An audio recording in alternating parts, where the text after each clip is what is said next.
Nick, I'm really delighted to have this conversation with you. And this is the first podcast that I've done in person with somebody in front of me. All of my others have been online. So it's lovely and it feels different already, the kind of conversation we have.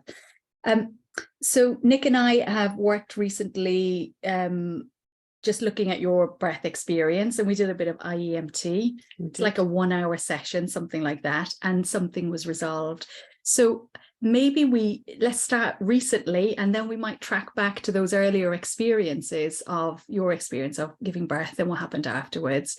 But what was it made you, or what was it that sort of in you that said, oh, I want, there might be something here. I might want to look at something. Well, it's lovely to be here, so thank you for having me. But I think that after working out what trauma meant to me by some other experiences, I kind of realized that I had an irrational relationship to my son as a mother, slightly irrational. And that was causing problems for myself, I suppose, in letting go a little bit as they get older. So I guess it's always been there, but I didn't notice it until the day that I had a box from my mum's loft, as you do, with pictures and little keepsakes, and my birth notes were in there. And I haven't seen them for 22 years. I didn't look at them when I was given them. And I thought, oh, this will be interesting. Let's have a little look. And then I felt the feeling, the overwhelm, the tears came. So at that point, I closed it without reading more than 3 words and put it back in the box. Mm-hmm. And that's when I thought, oh, I didn't see that one coming. Mm-hmm. So then I kind of thought about it for a few days. I had another little cry. And then it was a case of, I wonder if after all this time, it's still sitting there, locked away where I may have put it, so to speak. So, yeah, and that's when I contacted you. Prior to me picking up the telephone, I also had like body niggles down where my C-section scar is, which I haven't had since post-birth, which is normal. And I thought, that's how odd that's happened now. So I kind of recognized the niggle. Oh, it's that niggle, not like, menopausal or anything else. And that's what then spurred me on to send the message to reach out. It just, yeah. It's a strong metaphor, isn't it?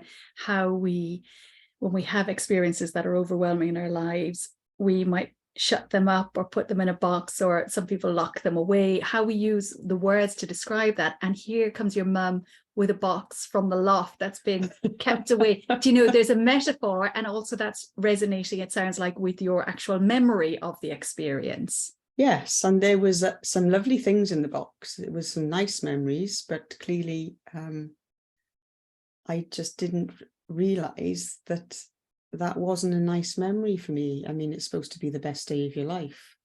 That's what other women have said. And I kind of guess that you just have to just pretend it was the best day of your life and everybody is fine. You're fine, baby's fine, and get on with it. Like mothers and women are expected to, I guess. That's been a theme actually in some of the other conversations I've been having, this expectation. And it's interesting because we perpetuate it then, don't we? Because we all go along with that play or whatever, the script, because we think that's what's expected of us. And then the next generation will do the same, because so something happens when somebody goes, oh, hang on a second. If I can name it as, I mean, you're naming the word trauma. Other people who are listening mightn't go trauma because they might not have another place to kind of anchor the word trauma in their experience. But you could say something really overwhelming, or something that I don't want to look at. And when I think about, I feel like really emotional, or it's irrational, or something like that. There's something that you can't quite get your hands on, or something like that. And I guess when I think back, there was also the birth plan, which everybody has a nice birth plan. This is what I want to do. This is what's going to happen. And then there wasn't a what if it goes wrong section on your birth plan, or what if it doesn't go to plan. So it didn't go the way I wanted or I expected, or all the other people in my family, or all the other women had given birth and it was easy and this, that, and it was wonderful. And that didn't happen for me. So I guess it was a case of shock as well. And, this is not what I want. I need to do it. Can we just replay that, because that wasn't meant to happen. There's that aspect of it as well. Yeah, it's interesting. One of the guests I had on in the last series was Mia Scotland, who's written a book called Birth Shock.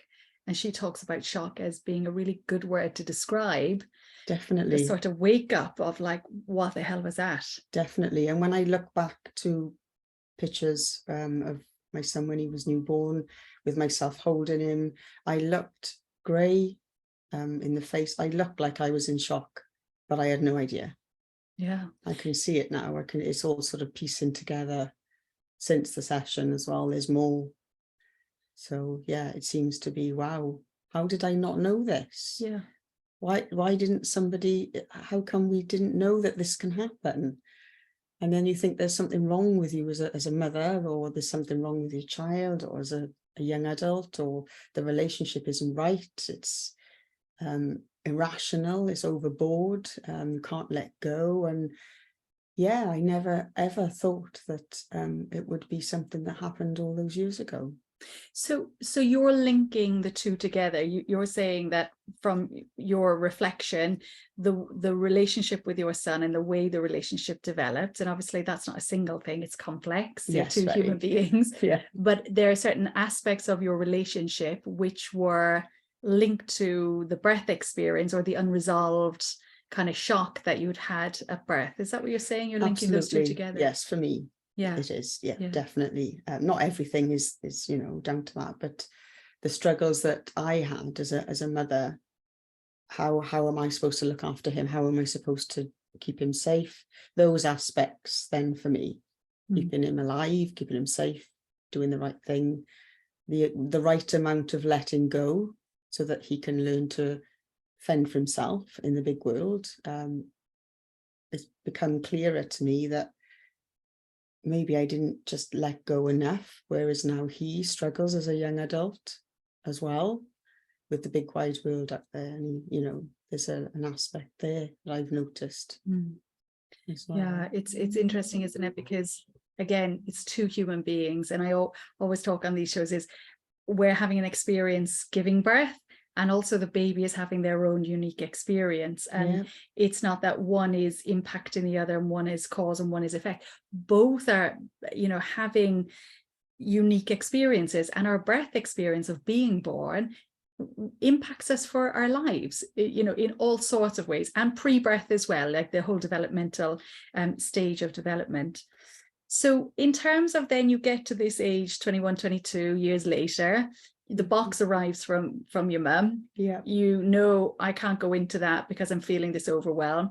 Enough now, because you're coach as well, you support other people, that, okay, when I'm feeling this overwhelm, that means something's going on. Absolutely. I got to reach out and I got to get this sorted. That's what happened. That's exactly what happened. So then we did like I say, a short session of IEMT. For me, that's still the fastest way to resolve negative emotions, really. We could say, I could call that trauma, but really trauma in a sense is emotion that was overwhelming, that in the nervous system was overwhelmed, and it couldn't complete the sort of the feeling, the charge that was in it. It just got it collapses, the nervous system collapses. So then we come back to it, and what happened after that session then? What happened? What changed? So as soon as I left, the walk home, I felt instantly lighter. I felt like I could breathe better. I was exhausted a little bit as well, but in a good way. And it's kind of, I knew that that's what was needed. I was like, yes, that was it. Oh my God. Yes. And that was the same day. And I got home and I slept really well.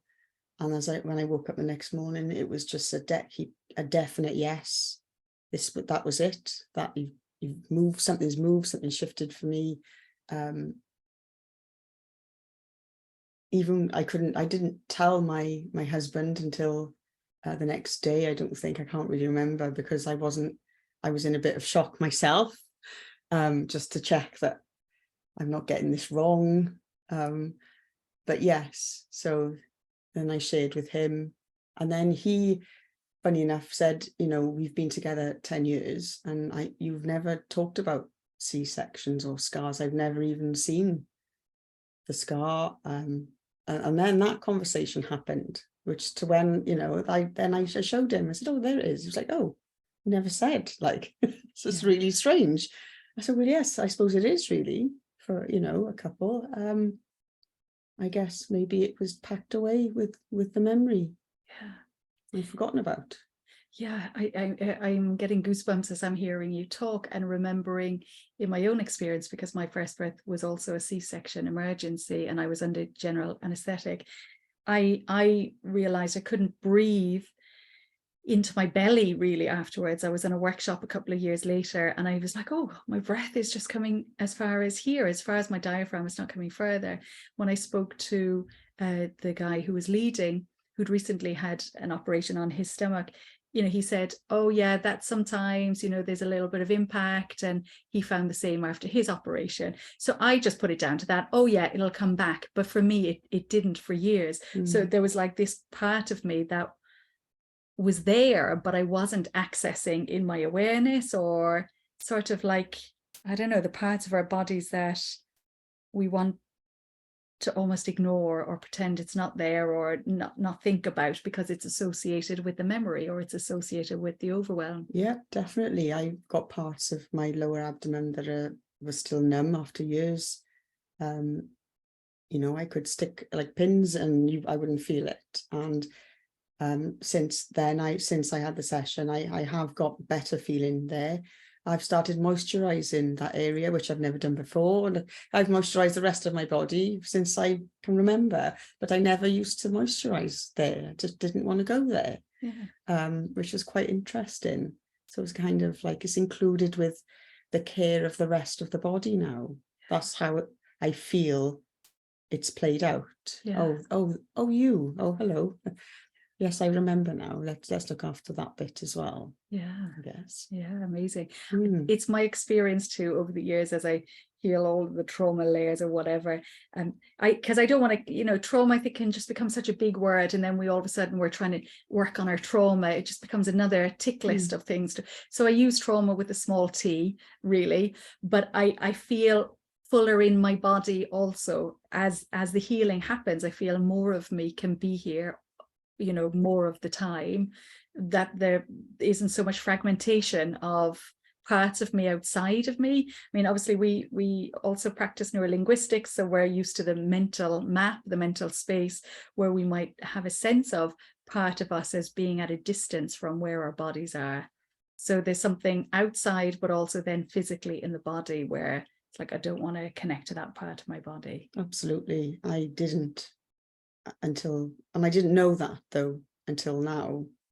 So it feels like, it's a strange kind of, I feel like kind of whole in a way. That now I'm all here. It's all there. I'm all here. Yeah. So yeah. So, I still have to correct myself about it, me, it's still, I'm all here, I'm whole, it's not whole. So it was maybe outside of my body. Yeah, when it's an it. It's an it. Yeah. So that was interesting. I've just noticed that right now. So these little light bulbs keep coming in weekly. I've been talking to people about my experience, and then I say something, and then oh yes, that's new. That's happened. So yeah. And I guess kind of realizing that it's not just trauma, it was an experience that was unexpected for me. I didn't even think that would ever happen. I know it happens to women, but I didn't think it would happen to me. And it did. And I think that I just couldn't accept that. Why couldn't I just give birth like women do, all wonderful, and come out of hospital within 3 or 4 hours, all made up and tidied, holding baby, looking pretty? That didn't happen. So, and I guess I think I was brought up to expect that to happen. And then I had my family then taking, gratefully accepted the help. But then I'd overhear my mum telling people, no, she's not well enough to look after him. That is why I'm here, or I'm going to do it. You go to bed and I'll have the baby tonight. And which, is all helping, and I'm grateful. But being told constantly then that I'm not well enough to look after my baby as well, I think maybe that would explain why I don't feel like I've been a good enough mother. And am I doing this right? Because I'm not sure. How does this work? There's no book. There's no manual, is there? We're all kind of winging it a little bit. So I guess it's had an impact on that as well for me. And in terms of your relationship with your son now, so that was fairly recent, this is the last couple of months. So, you talked about questioning, am I a good enough mum? And we can see you've described how that was set up in the early days. How is that now? How are you, as you kind of have more fullness and wholeness in your own experience of yourself? How is it as a mum? It's a little bit liberating. And now I can see that he will mirror my behavior. So I feel like I'm doing a great job, and I've done a great job, and I'll always do a great job for as long as I'm here. So the whole perspective on being a mother has changed for me. And yes, it will be tough at times. And yes, it's been great. There's been terrible moments. There've been fantastic moments. When I look back, it's just all normal growing up stuff. And yeah, it was slightly irrational. My perception of it, on what it should be, it shouldn't be like that. It should be like this. Am I doing it? It's more questioning myself than any behavior, really. When I look back, it was my idea of what a mother should be rather than what was actually happening. And so then comparing the what's happening to the idea of what should be happening, was there a kind of judgment there, or just living mostly in the idea of what should be happening? I don't think I was seeing him for what he really is as a person. I was so busy worrying about my maternal skills, so to speak, that I didn't see him for who he was, a quite capable 22-year-old young man, or what he is now. So now I'm seeing a different side of him as well, which was always there, I'm guessing, but I just never saw it, which was quite an eye-opener. And yeah, so I'm just seeing it from a different perspective and feeling it as well. Very, very powerful. Yeah. Thanks for sharing, Nick. You're very welcome.